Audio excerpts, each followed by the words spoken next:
Hi everyone, मैं हूँ प्राची अग्रवाल। स्वागत है आपका हमारे चैनल में learn competitive programming with coach chef.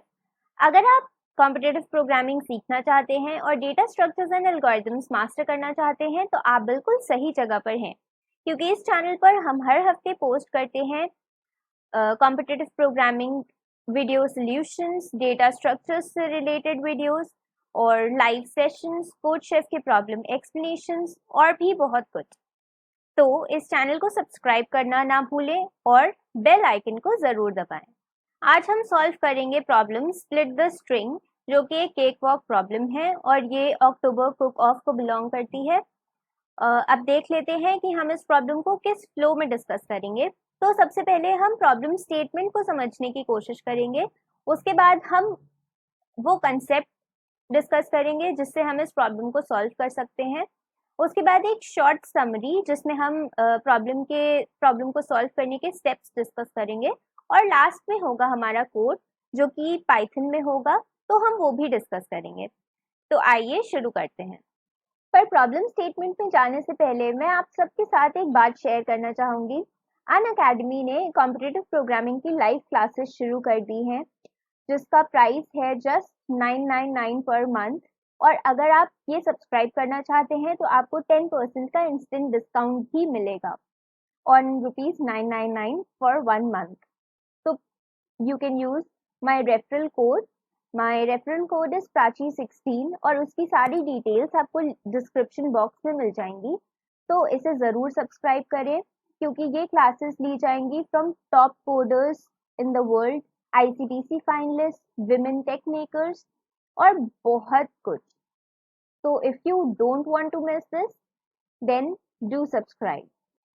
इस प्रॉब्लम स्टेटमेंट में हम लोग स्ट्रिंग्स के साथ डील करेंगे, यानी कि हमारे पास एक स्ट्रिंग s गिवन है और उसकी लेंथ है n। तो जैसे कि आप इस एग्जांपल में देख सकते हैं कि मैंने स्ट्रिंग ली हुई है CABCA और लेंथ है स्ट्रिंग की 5। और मैंने इस स्ट्रिंग को ऑलरेडी एरे फॉर्म में लिख लिया है, क्योंकि हम किसी भी स्ट्रिंग या फिर स्पेस सेपरेटेड इंटीजर्स को ऐसे ही एरे के फॉर्म में डील करते हैं, तो इसलिए ये है array form of this string. उसके बाद हमें फाइंड आउट क्या करना है कि हम क्या इस स्ट्रिंग से एक दो ऐसी नॉन एम्प्टी स्ट्रिंग्स बना सकते हैं जिनका नाम है A और B, कि वो हमारी ये दो प्रॉब्लम्स को सेटिस्फाई करें। अब पहली प्रॉब्लम है, पहली कंडीशन है that A plus B should be equal to S। इसका क्या मतलब हुआ कि अगर हम स्ट्रिंग A को B के साथ ज्वाइन कर देते हैं, मतलब स्ट्रिंग A के बाद B स्ट्रिंग को भी A में ज्वाइन कर देते हैं, तो हमें हमारी ओरिजिनल स्ट्रिंग S मिल जाएगी। और दूसरी कंडीशन ये है कि B is a substring of A, मतलब ये जो B स्ट्रिंग है ये A में प्रेजेंट होनी चाहिए एज इट इज। तो सबस्ट्रिंग का क्या मतलब होता है ये आप इस नोट में पढ़ के समझ सकते हैं। तो इसका सीधा सीधा यही मतलब है कि स्ट्रिंग B को A में प्रेजेंट होना चाहिए। तो इन दोनों कंडीशंस से हम क्या कह सकते हैं कि हमें अपनी स्ट्रिंग S में एक ऐसा पॉइंट ढूंढना है जहां से अगर हम उसे डिवाइड कर दें A और B स्ट्रिंग में, तो जो B पार्ट होगा वो स्ट्रिंग A में एज इट इज प्रेजेंट होगा। अब इस एग्जाम्पल में हम ऐसा पॉइंट कहाँ पर देख सकते हैं, तो ये क्लियरली विजिबल है कि अगर हम इंडेक्स 2 के बाद इस स्ट्रिंग को डिवाइड कर दें तो हमारा A पार्ट हो जाएगा ये वाला, इंडेक्स 0, 1 और 2 के जो एलिमेंट्स होंगे वो हमारे A पार्ट में आ जाएंगे स्ट्रिंग के, और B पार्ट हो जाएगा 3 और 4th इंडेक्स वाले एलिमेंट्स। अब A plus B equals to S तो होगा ही, क्योंकि हमने स्ट्रिंग S को ही डिवाइड किया है। और दूसरी कंडीशन ये है कि B जो है वो सबस्ट्रिंग ऑफ A होनी चाहिए, तो वो भी यहाँ पे फॉलो हो रही है, क्योंकि B है CA और A में CA प्रेजेंट है 0 और फर्स्ट इंडेक्स में, तो इसका ये मतलब हुआ कि B is substring of A। तो इस केस में या फिर इस एग्जाम्पल में तो हम ये दोनों कंडीशंस फॉलो कर पा रहे हैं, और यही हमें अपने प्रॉब्लम में फाइंड आउट करना है कि क्या S ऐसी स्ट्रिंग है जिसमें हम ये दोनों कंडीशंस फॉलो कर सकते हैं या नहीं। तो आइए अब हम एक बार इनपुट आउटपुट और कंस्ट्रेंट्स भी देख लेते हैं। तो इनपुट की पहली लाइन होगी जितने भी हमारे पास नंबर ऑफ टेस्ट केसेस होंगे वो, और फिर हर टेस्ट केस के लिए हमें इनपुट करना होगा, हर टेस्ट केस के लिए पहली line, first line of input होगा the length of the string जिसके साथ हम डील करने वाले हैं, उसकी लेंथ। और सेकेंड लाइन होगा स्ट्रिंग भी हमें इनपुट लेनी है, तो वो स्ट्रिंग इनपुट होगी सेकेंड लाइन हर टेस्ट केस के। उसके बाद आउटपुट में बस हमें येस और नो प्रिंट करना है, यानी कि अगर हमारी कंडीशंस सेटिस्फाई हो रही हैं तो हमें प्रिंट करना है येस, और अगर हम अपनी कंडीशंस को सेटिस्फाई नहीं कर पा रहे हैं तो हमें प्रिंट करना है नो। और अगर कंस्ट्रेंट्स की बात करते हैं तो नंबर ऑफ टेस्ट केसेस के लिए अपर रेंज है 10 to the power 4, फिर लेंथ ऑफ द स्ट्रिंग के लिए अपर रेंज है 10 to the power 5। तो ये बहुत छोटी रेंज नहीं है, इसलिए यहाँ पे हमारा ब्रूट फोर्स अप्रोच नहीं वर्क करेगा। वो मैं आपको बाद में जब हम कंसेप्ट डिस्कस करेंगे तब हम ये भी डिस्कस करेंगे कि ब्रूट फोर्स क्यों नहीं वर्क करेगा। और फिर यहाँ पे आप देख सकते हैं कि एस स्ट्रिंग में सिर्फ लोअर केस इंग्लिश लेटर्स होंगे, तो हमें अपर केस या कैपिटल लेटर्स के लिए चिंता करने की ज़रूरत नहीं है क्योंकि हमारे पास सिर्फ लोअर केस इंग्लिश लेटर्स हैं। तो आइए अब हम कंसेप्ट डिस्कस करते हैं जिससे कि हम ये प्रॉब्लम सॉल्व कर सकते हैं। तो आइए अब हम कंसेप्ट डिस्कस करेंगे। यहाँ पे हमारे पास एक स्ट्रिंग है जो कि जिसकी लेंथ है 8, और एक बार याद करने के लिए हमें क्या कंडीशंस चेक करनी थी कि क्या हम स्ट्रिंग एस को ऐसे पॉइंट से डिवाइड कर सकते हैं सच दैट जो बी वाला पार्ट है, मतलब अगर हम स्ट्रिंग एस को डिवाइड करेंगे तो वो स्ट्रिंग एस डिवाइड हो जाएगी ए और बी पार्ट में, तो जो बी पार्ट होगा वो स्ट्रिंग ए में भी प्रेजेंट होना चाहिए, मतलब B must be a substring of A. तो ये दो कंडीशंस हैं जो कि हमें चेक करनी थी।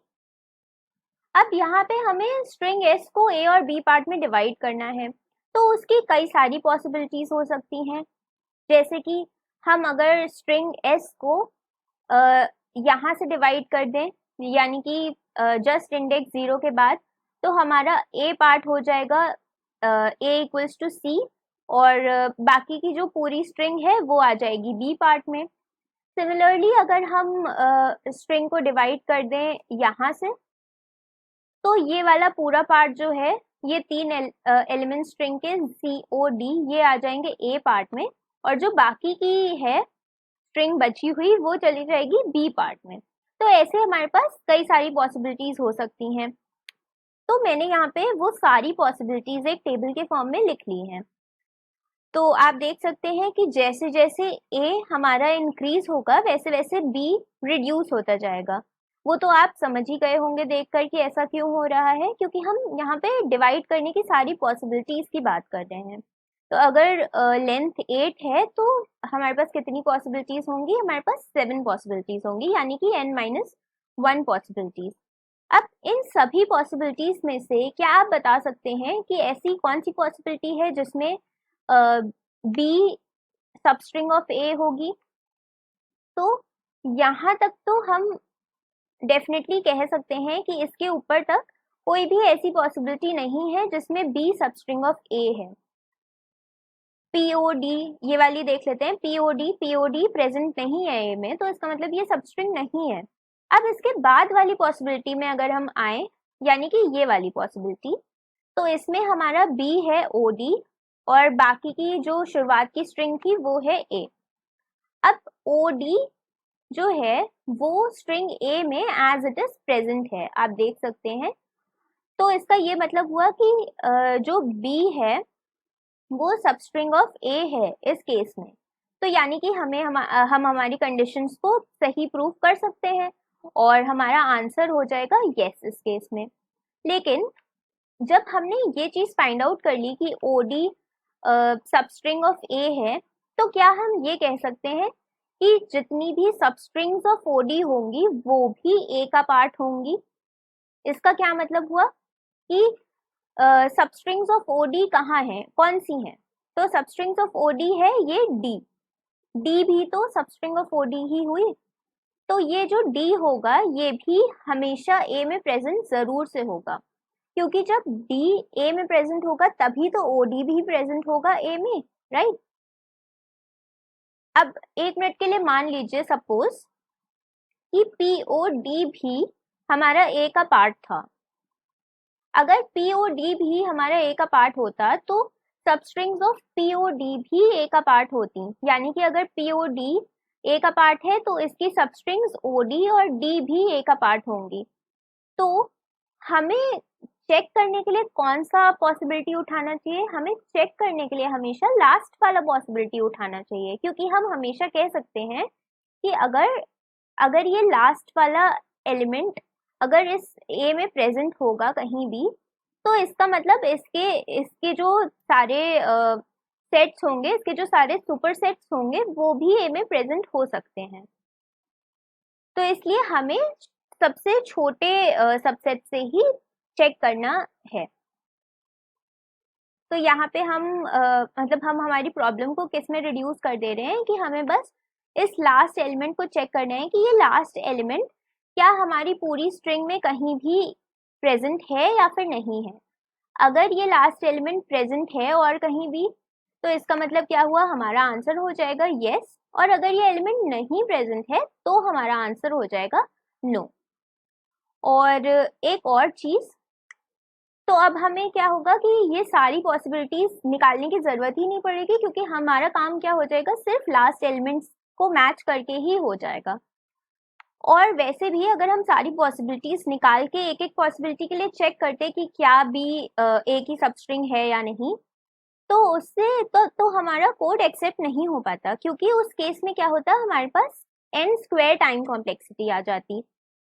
अगर हमारे पास n स्क्वायर टाइम कॉम्प्लेक्सिटी आ जा रही है और n के कंस्ट्रेंट्स हैं अपर रेंज के 10⁵, तो वो कभी एक्सेप्ट नहीं होगा। तो इसलिए इस केस में तो हम सिर्फ एक एक बार ही चेक करेंगे, एक एक एलिमेंट को उठा के लास्ट एलिमेंट से चेक करना होगा। तो हमारे अप्रोच की जो टाइम कॉम्प्लेक्सिटी होगी वो होगी order of n, that is order of the length of the string, और ये टाइम कॉम्प्लेक्सिटी हमेशा ही एक्सेप्ट हो जाएगी। अब बस लास्ट में हमें डिस्कस करना है स्टेप्स कि हम इस प्रॉब्लम को कैसे सॉल्व करेंगे ताकि आपको और क्लैरिटी आ जाए। तो बस हमें इस प्रॉब्लम में यही करना है कि check each element of string s dot substring with the last element. इसका क्या मतलब हुआ, s डॉट सबस्ट्रिंग 0,n-1 का मतलब क्या हुआ कि हमें ये पार्ट ऑफ द स्ट्रिंग जो है ये होगा a पार्ट। तो इस a part of the string में हमें चेक करना है कि क्या ये लास्ट एलिमेंट प्रेजेंट है या फिर नहीं। अगर ये last element A part of the string में प्रेजेंट होगा तो इसका मतलब है कि हम इन कंडीशंस को सेटिस्फाई कर सकते हैं और हमारा आंसर होगा यस। और अगर ये लास्ट एलिमेंट नहीं प्रेजेंट होगा तो उस केस में हमारा होगा आंसर नो।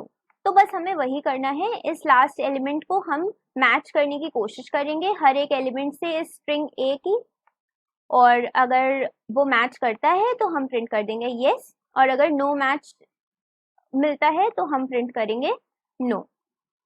तो बस यही हमारा स्टेप्स था प्रॉब्लम को सॉल्व करने का। अब हम कोड देखें। क्या आपने अनअकैडमी की live classes, competitive programming classes join कर ली हैं? अगर नहीं तो जल्दी कीजिए, क्योंकि ये ऑफर लिमिटेड पीरियड के लिए ही है। It is only 999 per month, and आप रेफरल कोड यूज कर सकते हैं मेरा, जो कि है प्राची 16, और 10% का इंस्टेंट डिस्काउंट पा सकते हैं।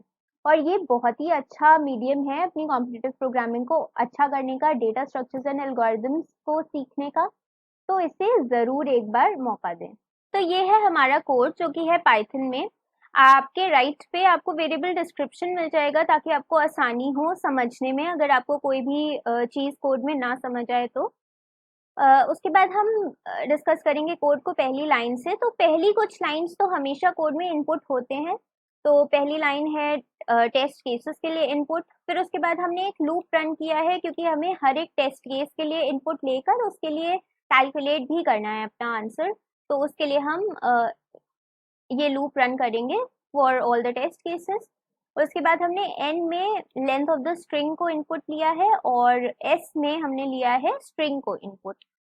अब हमारा कोड शुरू होता है इस पार्ट से, जहाँ पे हम यहाँ पे क्या कर रहे हैं कि हम अपना लास्ट एलिमेंट स्ट्रिंग का एक वेरिएबल लास्ट में स्टोर कर ले रहे हैं, क्योंकि हमें उसी को हर एक एलिमेंट से मैच कराना है स्ट्रिंग के, कि क्या वो मैच कर रहा है कि नहीं कर रहा है। तो इसलिए हमने उसको एक सेपरेट वेरिएबल में स्टोर कर लिया है। उसके बाद एक और वेरिएबल हम लेंगे जो कि होगा चेक वेरिएबल फाउंड। अभी इनिशियली वो 0 है, यानी कि फॉल्स है। और ये वेरिएबल हम क्यों ले रहे हैं, क्योंकि हमें ये पता करना है कि क्या किसी भी पॉइंट ऑफ टाइम पे कोई भी एलिमेंट लास्ट एलिमेंट से मैच कर रहा है स्ट्रिंग का कि नहीं। तो जैसे ही वो मैच कर जाएगा वैसे ही हमारा फाउंड हो जाएगा 1, यानी कि ट्रू। तो इसलिए इनिशियली हमने उसको फॉल्स रखा है, यानी कि 0। अब हम लूप रन करेंगे। लूप रन होगा from 0 to less than n-1। ऐसा क्यों? क्योंकि लास्ट एलिमेंट को हटाकर हमें बाकी की स्ट्रिंग में चेक करना है कि क्या लास्ट एलिमेंट मैच हो रहा है या फिर नहीं। तो इसलिए हमें 0 टू लेस देन n-1 तक चेक करना है, क्योंकि n-1 होगा हमारा last element according to programming index, इसलिए लेस देन n-1।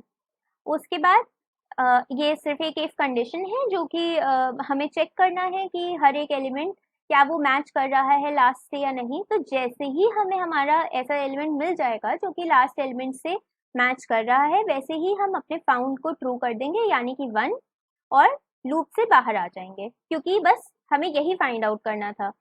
वही एक ऐसा पॉइंट कि क्या हमें हमारा मैच मिलेगा या फिर नहीं। तो जैसे ही हमें हमारा मैच मिल जाता है वैसे ही हम लूप से बाहर आ जाएंगे।